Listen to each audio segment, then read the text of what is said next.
Hello, everybody. Welcome to a new episode of the Dissenter. I'm your host, as always, Ricardo Lopes, and today I'm joined by Dr. James Cortada.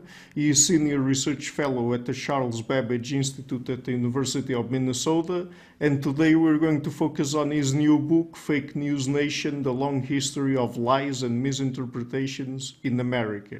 So, Dr. Cortada, it's a pleasure to have you, and thank you a lot for taking the time to come on the show. I'm delighted to be with you. Thank you so much for inviting me. Okay, great. So nowadays people are very worried about fake news, but is it really a new phenomenon or even a recent phenomenon? It is not a new phenomenon. It's been around a long time. Many people will think of it as, for example, propaganda Right. is a form of fake news, right? And we're all familiar with that. It's a similar idea. Sometimes fake news would be implemented or distributed to confuse people. And you see this in all societies, in all periods of time. In some cases, it's just not truth, it's just maybe misinformation. People just got it wrong. I forget what your name is. That's not a lie. It's just we get it wrong. But it has been a very useful tool for centuries to confuse people or to persuade them to a point of view. So it has been around a very long time in every society. It works. Yeah. And I mean, do they have to be intended lies or not? Usually it's intended to be misinforming. It's done on purpose. That's what makes it a lie. Yeah. If you just don't know that it's the truth, it's not a lie, right? Your priest would tell you that. Your mother would tell you that. But if you say, I need to confuse the public, that's a lie. So, for example, if I don't like you and I tell everybody your podcasts are terrible, that's a lie. But it would serve the purpose of maybe having you come to somebody else's podcast and to Right. stop going to yours. Because there's a lot of people don't know that maybe I'm lying about your podcast. Right. I understand. And I mean, I mentioned at the beginning that nowadays people are very worried about fake news, but have people been worrying about it for a long time or not? Yes. Usually you get the worry reflected in two ways. One is the person says, he's lying about my podcasts. My podcasts really are true. He's just being a very bad person. He's lying about my podcasts. They're fantastic, So that's one way that you see that there's concern. The other concern would be from people who are trying to get to truth, to really understand what is going on. And they begin to see that the evidence doesn't match what people are saying. And they say, well, this isn't right. Professors, for example, who are doing research, you're seeing it with COVID right now. You have doctors who are really trying to make sure that we understand what is really happening with COVID. But then you have politicians saying, oh, there's no problem. Let's open up the restaurants and the bars because they have a different agenda. And so there's this dialogue back and forth between the people who are pushing bad news, fake news, and others who are trying to correct it. The challenge, of course, is that if you are the audience for this fake news, you have a responsibility, I think, to yourself to know what the truth is. And by the way, that does not seem so obvious because there are a lot of people who are willing to accept fake news because they want to believe it, right? So Right. if you like sweet desserts and your doctor says to you, well, they're not so good for you, make you fat. And you go, well, yeah, but my mother and grandmother, they serve sweet desserts, and I certainly don't want to, deny them the pleasure of serving me sweet desserts. And yet, and so you say, oh, my mother never did anything bad to me. She was always trying to take care of me. So if she's serving me sweet desserts, it's got to be good. In fact, I know it's good. And it can't be that bad. I mean, look at my grandfather. He's 95 years old and he eats sweet desserts every day. So maybe the doctor isn't quite right and it's overreacting. So, you may want to believe it. Mm-hmm. But is it worse nowadays than it was before? I mean, the phenomenon of fake news. I want to say yes, and I cannot prove it. But the reason why I want to say yes is that the internet has made it possible to distribute a lot of bad information quicker and to more people. That's one problem. Mm-hmm. Second problem is you don't need permission to say bad things on Facebook or Twitter. You can just go, put it out there, whether you know it's truth or not, and your friends will believe you or maybe not, but you can put a lot of material out there.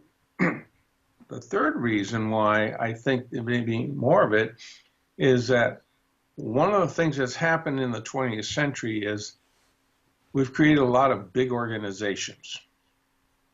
Not just government like it was in the 19th century, which was always the biggest institution in society, but now we have corporations, we have other government agencies, we have research centers, and we have folks like yourself, who have the ability to disseminate a great deal of information. So a lot of players are bigger and more effective and better financed than they were before the internet. And the internet's cheap. And so it's easy to disseminate more. And since, we started by saying fake news works. On the internet, it's fabulous. It works great. It looks legitimate. You can have images of the Times of London or the New York Times or, La Vanguardia from Barcelona or whatever it is, and you say, well, it's coming from the New York Times. It's got to be legitimate, and you find out it's fake.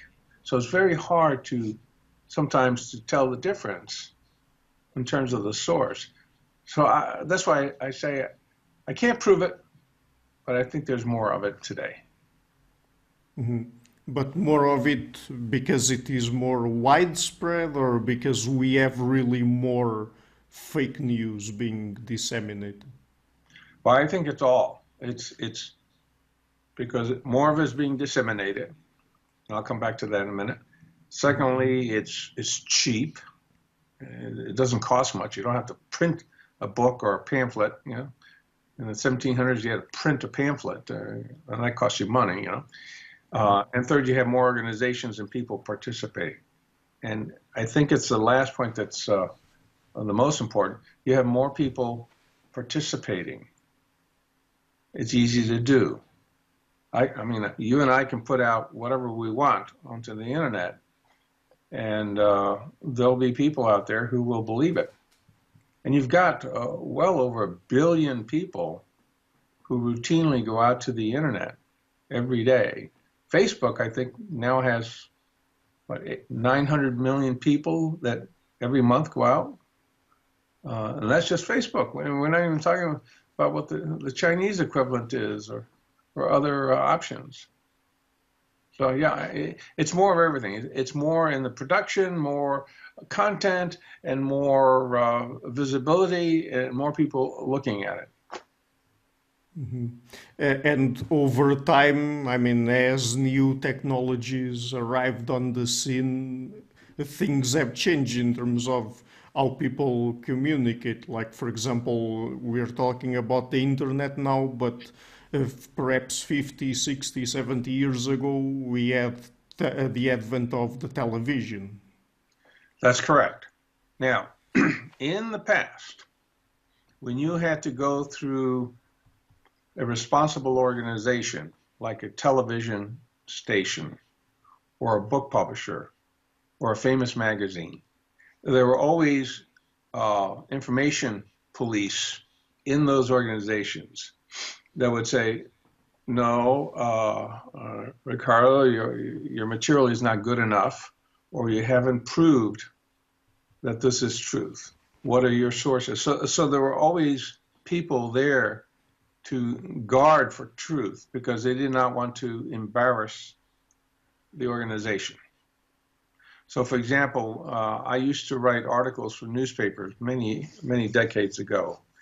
And the editors I worked for always said, you must have 2 sources. In one case, he said 3 sources for any statement you make before I will publish it. Mm-hmm. You know, you have to interview person number 1, person number 2, you have to come up with a document or what have you. Lawyers do the same thing, right? I mean, they go and they look for the document. And so this is an issue that began to disappear as people gained access to the internet. They had less information police, if we can use that term, to block out the rubbish. Mm-hmm. And so more of this, came in and. Mm-hmm. But the information we get, for example, from mainstream traditional media is more reliable than what we get through the so-called new media on the internet, isn't it? Yes and no. The traditional media usually is very reliable. So it's important for your listeners to understand that one way to protect themselves is to judge the reliability of their source. That's the first thing. Mm-hmm.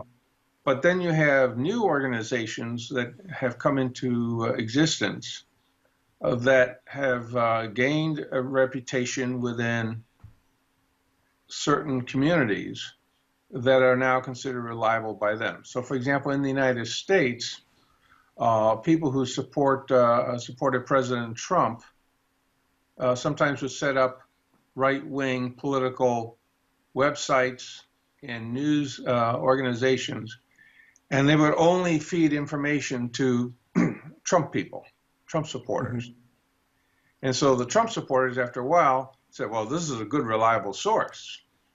The most famous one in the United States is Fox News, although it existed as a conservative outlet before, a normal conservative media thing, but then they decided to support Trump, and so you get a lot of rubbish there but it's trusted by his supporters. So it's an example of how this is morphed. So it's a combination of yes and no. But the key is trust only reliable sources that you believe in. So I will trust the New York Times. I will trust Figaro, Der Spiegel, certain outlets that have a long history of trying to be truthful. No, they're not always truthful. And Figaro is a good example of one that has a political point of view, but you know that going in, right? When you read Le Figaro, you know that they have a certain point of view. La Vanguardia in Barcelona, it's very pro-Catalan, and but they also have the information police that say, well, if you're going to quote a Catalan independence person, make sure you get the quote right. You still have to get the quote right, and so it's difficult. Right. And since you mentioned Fox News and Donald Trump, do you know why after the election of Donald Trump back in 2016, people started worrying more and more about fake news? Because he kept making comments that were very obvious to even the casual observer that they were lies. And in fact, it's an interesting point of conversation. In that period, 2015 to about 2017, mm-hmm. a lot of the main media Los Angeles Times, Chicago Tribune, New York Times, Washington Post had discussions among the editorial staff about, can we call this lies? Right. Well, I don't know. A lie is something your mother tells you you're not supposed to say and so on. But yeah, but do politicians exaggerate? Yes, they do. They all exaggerate in every country. Is that a lie? So they had these kinds of conversations. And it took a while, well over a year, beginning with the Los Angeles Times and the Washington Post, to say, all right, it's an editorial policy that when somebody tells a lie, we can use the word lie in our reporting. Once they made that decision that something was a lie, and they had a definition of, was a lie, then they started using that, and then they started counting. And so you get all these little statistics on, especially the Washington Post with its Pinocchio ranking, saying, well, Trump today had 17 lies, and now he's got 13,527 lies he's made since he became president of the United States. Well, we never had that before in this country. We didn't do it in Europe either, or in Asia. They didn't count it. Now, did everybody lie? Of course. But it wasn't purposeful as much as he did. And that's what led the media to start talking about Trump lies. And then other people followed it. I mean, you could see it in parts of Central Europe, Hungary, and even Boris Johnson in London now people were counting his lies. Right. And so we're in a new period where we're statistically counting people's lies. And they only do it for really important individuals because you have to do the research to determine that something is a lie to begin with, right? Mm-hmm. But it was so obvious. It's raining outside. No, it isn't. The sun's shining. That's a lie. Well, or COVID's going to go away in the spring. When every doctor is saying, are you kidding me? It's going to go on all in 2021, 2020. Oh, no, it's all going to go away in the spring, and we all go back to church on Easter, and yet all the scientists are saying it's impossible. You had a lie. And then you get a reputation for lying. And when you get a reputation for lying, then it's difficult to believe when you're telling the truth. And that's what happened to Trump. But he did that on purpose. Right. And it worked. It worked brilliant. The guy's a genius when it comes to lying. He's very good at it. Yeah, unfortunately for the rest of the people, I guess. Well, yeah, it's just. So is it propaganda? No, it may be more than propaganda. Propaganda tends to want to present a point of view in the most attractive light. Right. And then it just repeats and repeats and repeats it. So after a while, this is the way our brains work, after a while, if you hear it enough times, it works. You believe it. That's propaganda. Mm-hmm. Lies, I think, are wider ranging because it's not limited to the 2 or 3 points of view that your government might want to have or a politician might want to have. Because usually with propaganda, you want a point of view to stick in your head on one issue, or 2 issues, whatever. But if you're lying all the time, you don't know where it ends. Where does propaganda end and untruth extends out? It's difficult. It's not an easy question to answer. Yeah, and since you mentioned propaganda, in the book you refer to different forms of misinformation, like, for example, rumors, conspiracy theories, religious and military misinformation, political scandals. Yeah, I mean, sorry? It's everywhere. Yeah, I mean, since there are those different forms of misinformation, is there any set of traits that they have in common? It's a very good question that you ask. I think yes.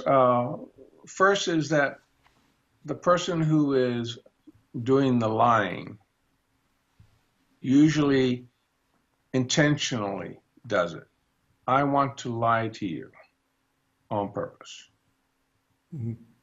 Uh, there are unintentional lies. Children do that all the time, you know. But there are unintentional lies. But the first thing is that it has to be intentional.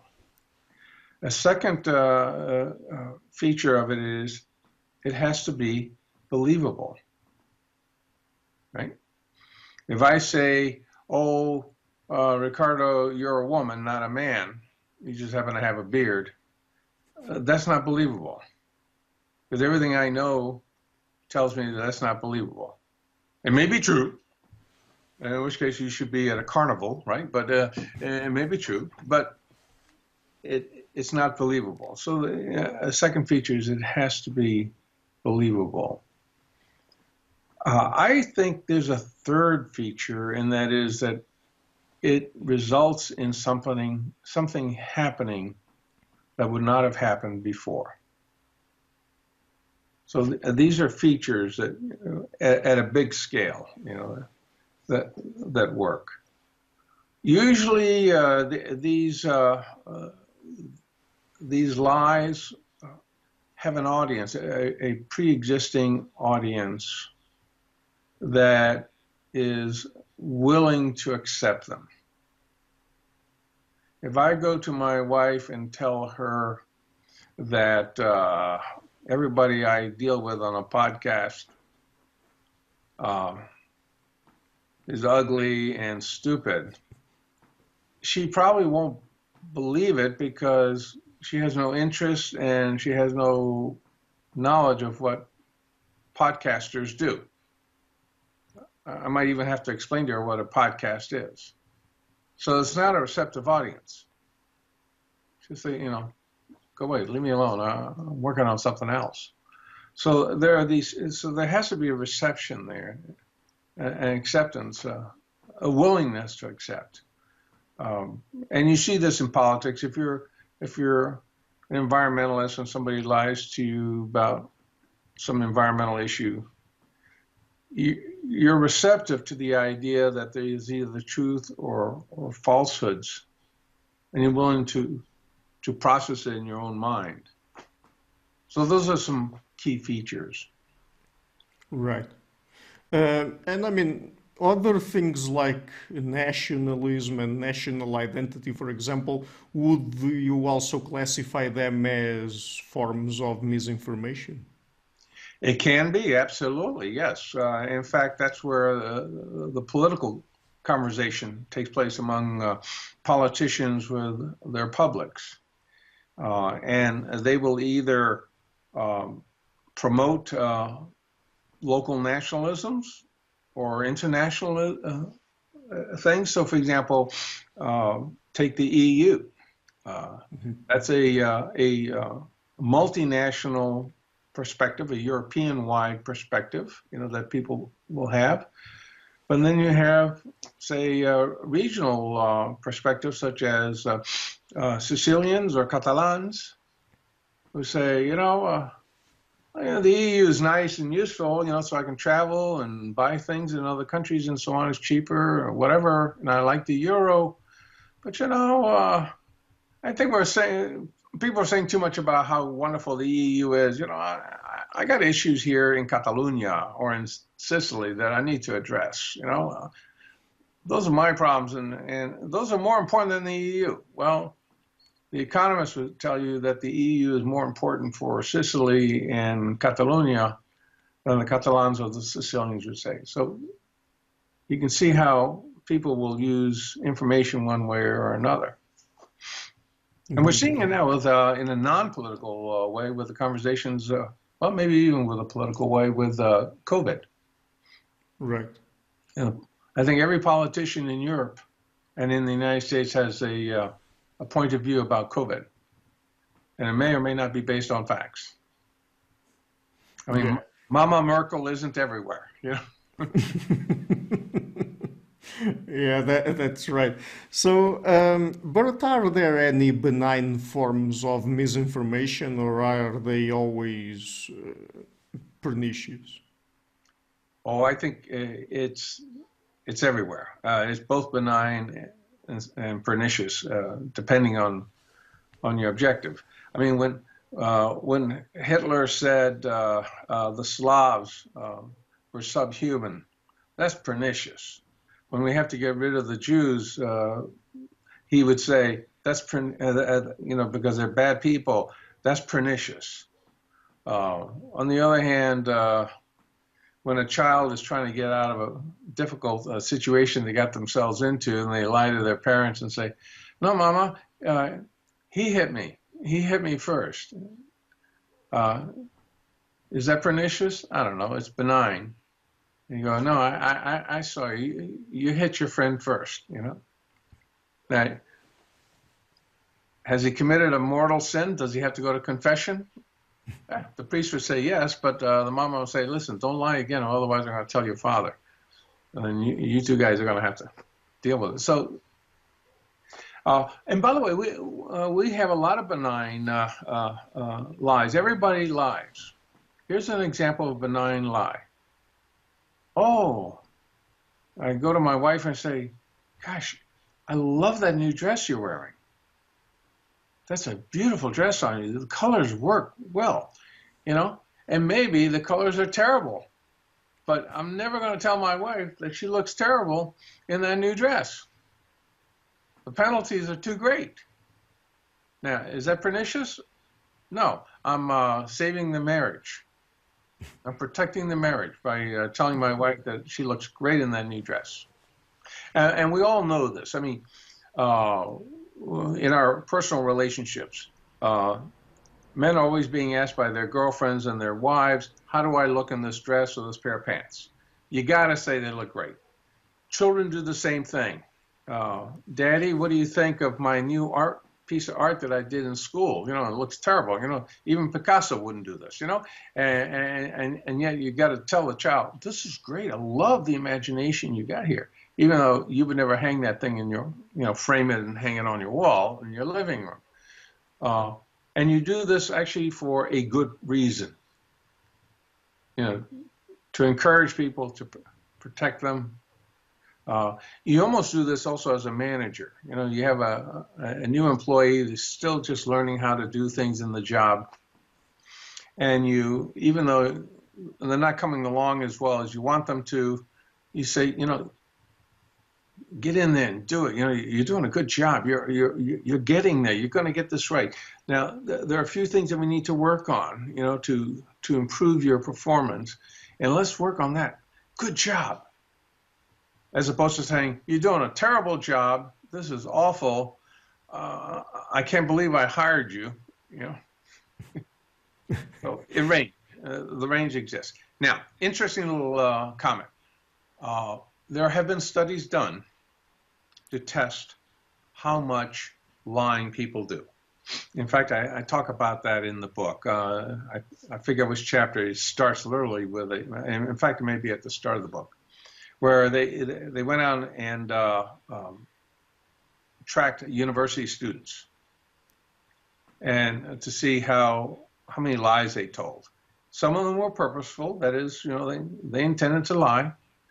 Others were benign, the little, what we call little white lies, or what the church might call venial sins, right? They're harmless, or they're done to be kind. You tell a child that their artwork is good. That's a kind statement. And then other studies have been done of older people, younger people, people in Europe, people in the United States, and so everybody lies.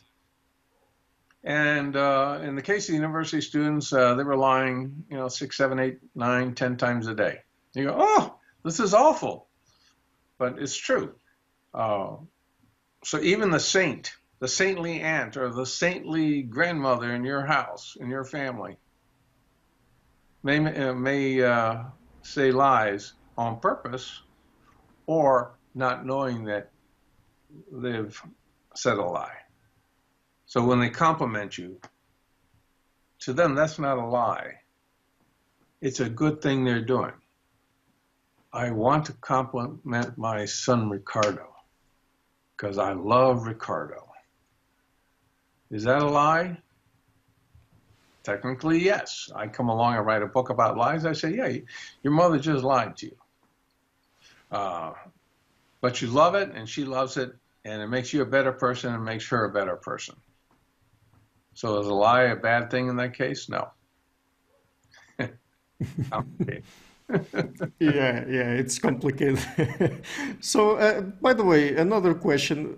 Was there any particular reason why the book was titled Fake News Nation? I'm asking you that because since it's focused on America and American history, I mean, was it intentional to perhaps transmit the idea that people in America are more susceptible to fake news, or there's more fake news circulating in America, or it doesn't No, have anything to do with that? it really didn't. We chose America because we understood America. Hmm. We weren't saying that we were lying more here than in Portugal or China or what have you. We just said, look, you don't want a 700-page book, because that's what it would take to include all of Europe and so on. We just wanted to make a point that lying has been around a long time, and we wanted to prove it with the American case because we were familiar with that, and also because there was so much conversation going on in the United States about fake news. The word fake news was, I think, invented here in the United States. And there was so much conversation about fake news in the United States because of Trump. And you notice the book ends just before Trump becomes president. Because we didn't know what was fake and what was truthful after that. So we said, we're stopping this book in 2015. That's it, We're not going to be stupid about this. And we wanted to demonstrate that fake news had always been around.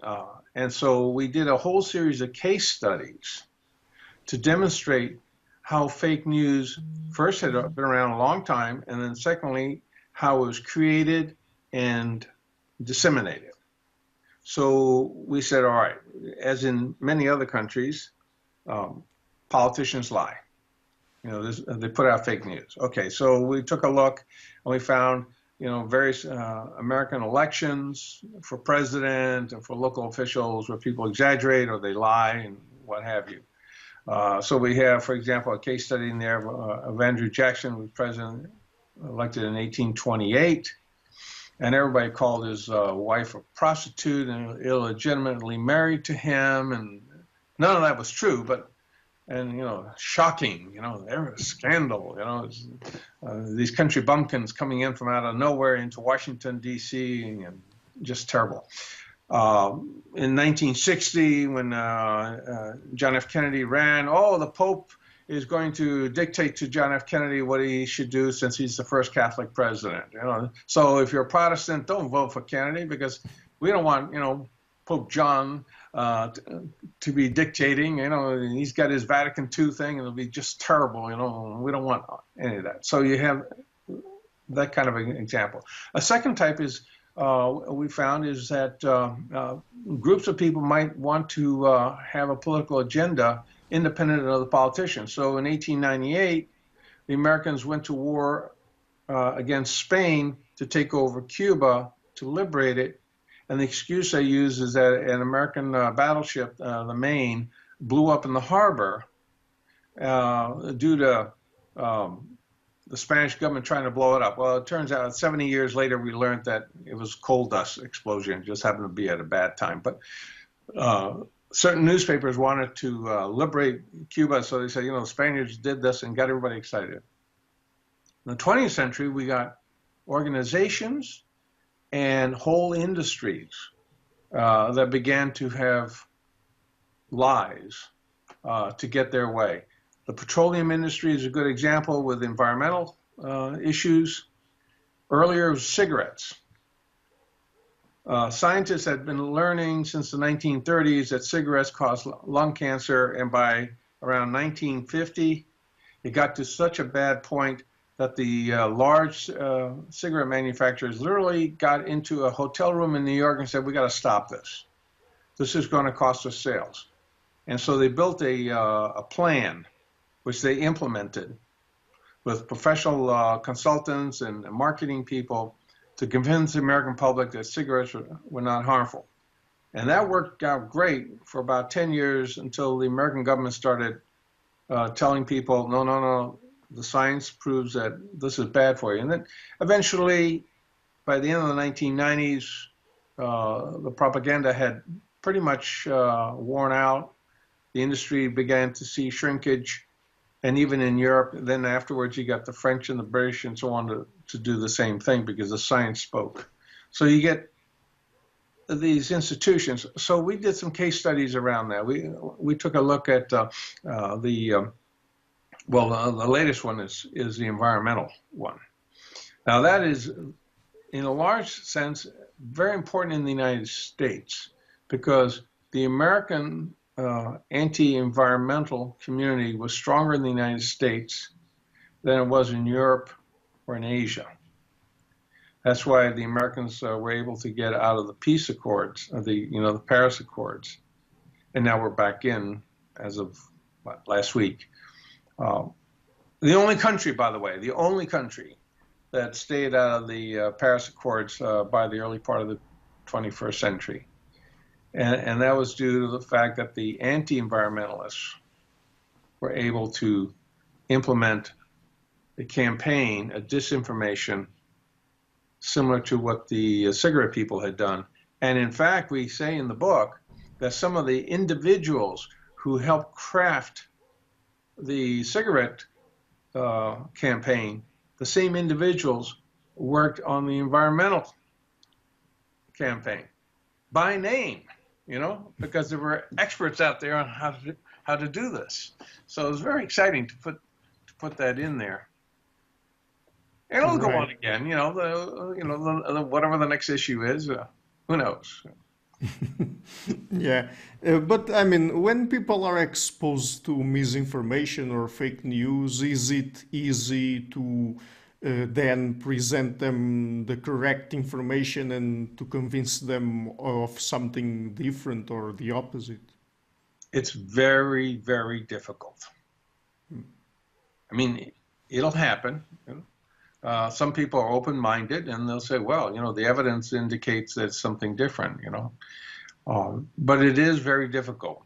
It helps if you've been a university student because you begin to understand a little bit about the cause and effect of evidence and how to weigh it. So that's helpful. So the more formal education you have, the more likely you would be to willingly consider both sides. But you may not accept both sides, so let's be precise. The less education you have, the less skill you have in perhaps discerning the difference between truth and misinformation. And so this raises a question: are we in a situation where we need to teach people how to tell the difference, especially if it's coming off the internet? So, that's a problem, I think. Mm-hmm. And I'm observing it with my grandsons. I'm spending time with them to make sure that just because it's on their Zoom call or some video game, that isn't necessarily truth. But that's because I'm sensitive to the issue since I study this. But we may have a new form of literacy, truth literacy, that we now need to teach people. How do you tell, for example, on the internet whether something's true or not? If your crazy uncle tells you that there's a plot to take over the government in Lisbon. Should you believe him, even though he's a retired Army officer? No, of course not, because he's your crazy uncle, right? But when you're confronted with truth, a lot of people aren't going to accept it. Why? Because we said earlier in this in our conversation that it has to be believable, and if it's believable, why would you not believe it? It's difficult, right? Because what the mind does is to look for patterns and correlations with prior experiences, because it cannot process every piece of information the way a computer can. You just can't do it. So you look for patterns, you look for familiarities, you look for common experiences, and you judge a piece of information against that. Now, that normally works. You know, if you hear a lion in the forest yelling at you, barking at you, the next time you hear that sound, even though it may come from a recording, you're going to pause, aren't you? And say, oh, is it a lion? Maybe it's a tiger out there that wants to eat me. And so you're not going to believe it when the person next to you says, oh, that's a recording, I can tell, you know. No, you're going to be reluctant, right? So it's difficult, it really is. And people invest in an idea. You spend years listening to one thing and you believe it is truth. Why isn't it truth? It's harder to pull that aside. It's a real big problem.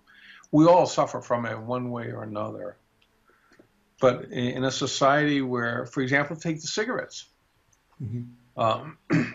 It took a whole generation to convince enough people not to smoke cigarettes. And even then, you still got, I don't know what it is in Europe, but let's say it's 20%, 30% of the adults still smoke cigarettes. All right, so we got the 70%. That's good.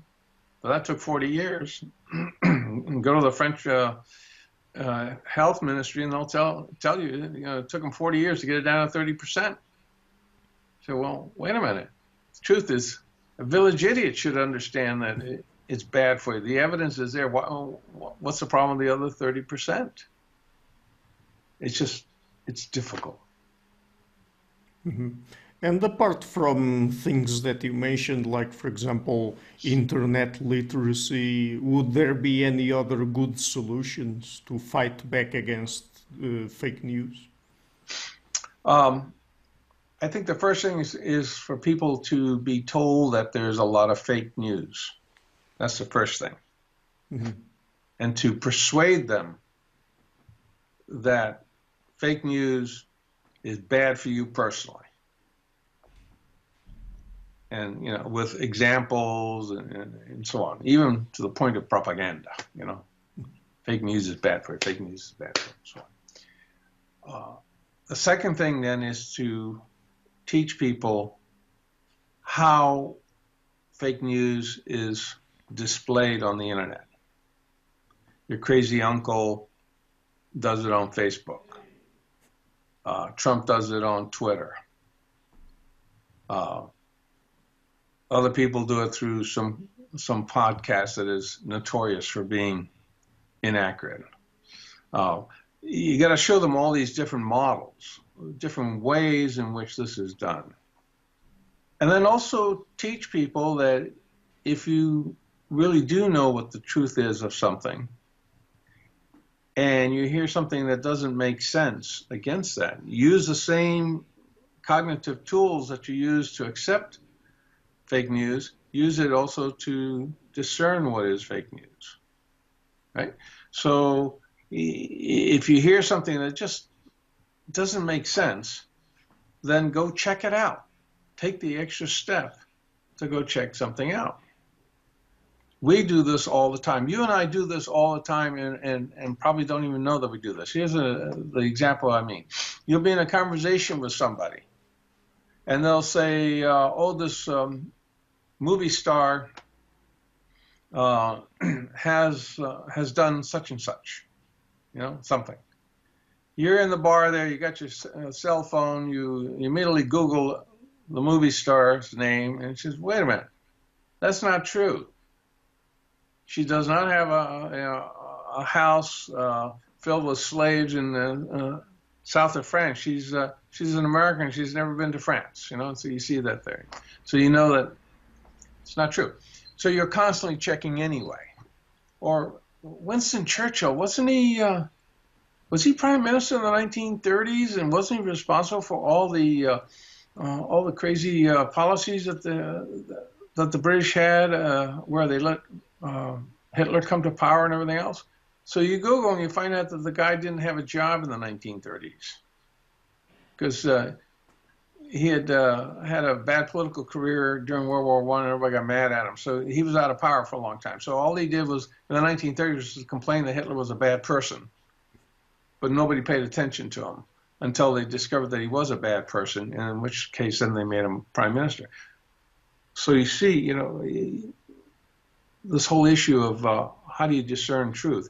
You have to take the initiative to question if something doesn't make sense to you. So we have to teach people how to do that. And it begins with children. So they get in the habit of doing that. And they're willing to do that. But they have to be taught that. And I don't think very many children are taught that. Right. We certainly aren't, right? Right. So be aware. Look at how it manifests itself on the internet and in other sources, right? Question it if it doesn't make sense. And even if it does make sense and you're uncomfortable, listen to the inner voice and do the research. And be open to the possibility that you're being fisted in some way, that you're being compromised. Mm-hmm. And you got to do that.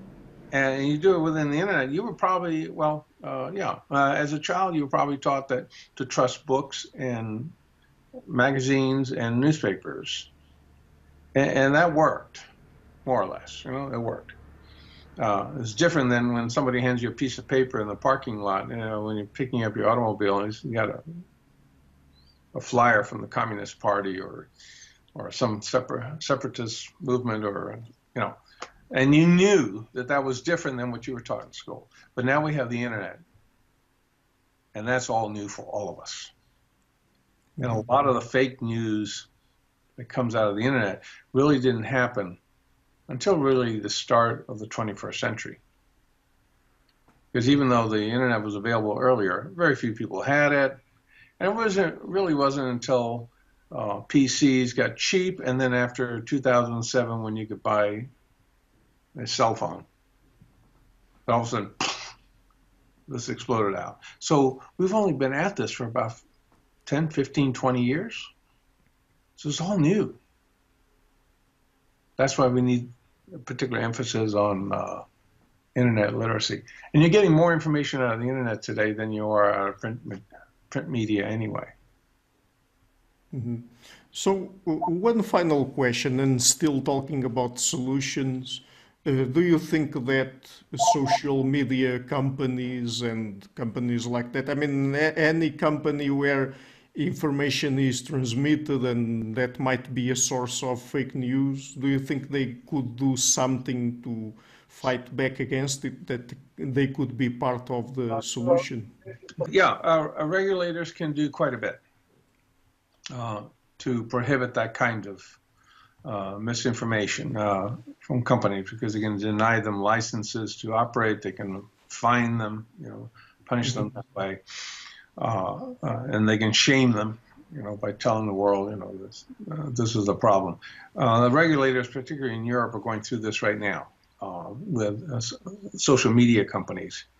There is also peer pressure from customers that would tell a company, well, if you lie to me, I won't buy your product or your service.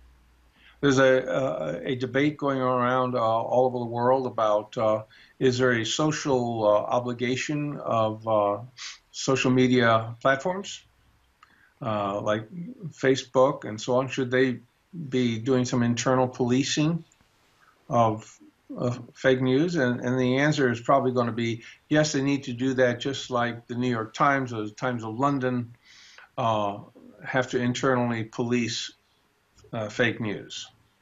And so, why these people don't go away, do they?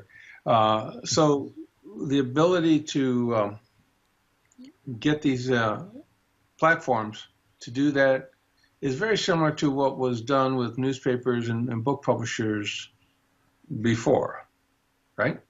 So that just needs to be transferred over to the platforms, and that hasn't been done yet. It's just starting. And it usually starts with customers complaining, and then the regulators, the government organizations. Right now, the regulators are in a better position than individuals because these institutions are big. You and I can't go to Mark Zuckerberg at Facebook and say, hey, Mark, you're a nice guy, but you got to clean up a lot of this fake news. On the other hand, a regulator in Washington, D.C. can do that, and he has no choice. He has to think about it. Part of the problem with social media is that it's so new that the senior leaders in these companies are so young that they don't understand the history of what their role should be in society. And it's one thing when you're just a little social media organization, who cares? You got 100,000 people watching you, who cares? But when you have over 1 billion people, you are part of society. You help to shape society. You have an obligation because you're that big. The Vatican has that obligation. The national government of any country has that obligation. The top 10 employers in a country have that obligation, whatever industry they're in. They are responsible for the welfare of society, whether they accept it or not. And now we have this whole new community that we didn't have 20 years ago, right? Now it's their turn to step up and have to play that role. Mm-hmm. I hope that answers your question. No, sure, it answers. And okay, so let's end on that note. And just before we go, would you like to mention any places on the internet where people can find you or your work? Yeah, I'm normally on the LinkedIn. I sometimes comment there. If you go to the University of Minnesota Charles Babbage Institute website, you'll find some of my materials there. And if you're interested in the books that I've written, go to where you normally buy your books, Amazon, Barnes & Noble, all of those places. I try to publish my materials largely in highly respected sources, so that if I lie to you, it was not intended, because they make sure that I try to tell the truth. So my books, for example, are published by presses like Oxford University Press, MIT University Press, Rowman and Littlefield, and so on, so that your confidence level should go up. If I make errors, they're unintentional. The other thing to point out is that, like everybody else, I'm still learning how the internet works and what constitutes fake news. And so the research goes on and we report it out. And sometimes in places like your podcast where it circulates, because if you Google me on the internet, you'll see I'm all over the place. And so there are many ways to get to my thinking, but thank you for asking. Yeah, and we'll also include a link to the book, which is again Fake News Nation, the long history of lies and misinterpretations in America. Dr. Cortada, it's been a pleasure to talk to you. Thank you for coming on the show. Oh, you're welcome, and thank you. Hello, everybody. Thank you for watching this interview until the end. Please consider supporting the show. This show depends entirely on your support. So head to patreon.com/the Dissenter and consider making a pledge there. Otherwise, I also have links to PayPal in the description box of this interview. This show is brought to you by Enlights, Learning and Development Done Differently. check their website at enlights.com.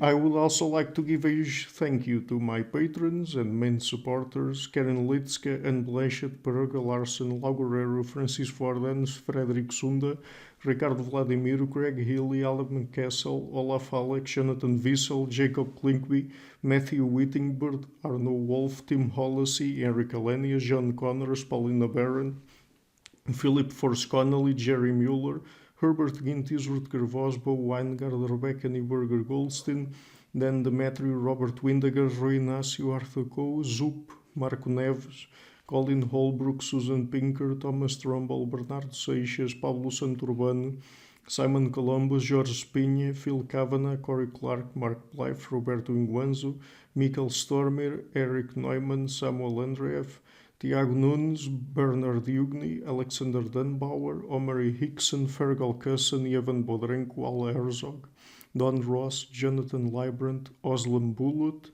Nathan Nguyen, Stanton T, Samuel Correa, Eric Hines, Mark Smith, J.W., João Eira, Tom Hummel, David Sloan Wilson, Yacila Dez Araújo, Eden Solon, Romain Roach, Dmitry Grigoriev, Diego Londoño Correa, Tom Roth, Yannick Punter, Adana Rusmani, Charlotte Bliss, Miran B., Nicole Barbaro, Adam Hunt, Pavel Ostazewski, Max Bailby, Nelek Bach, my producers, Izar Webb, Jim Frank, Lucas Stafiniak, Ian Gilligan, Sergio Adriano, Luís Caetano, Tom Vanegdam, Curtis Dixon, João Linhares, Benedict Mueller, Vega Guidi, Sardus France, and Niruban Balachandran, and my executive producers, Michel Rugieski, Rosie, James Pratt, and Matthew Lavender. Thank you for all.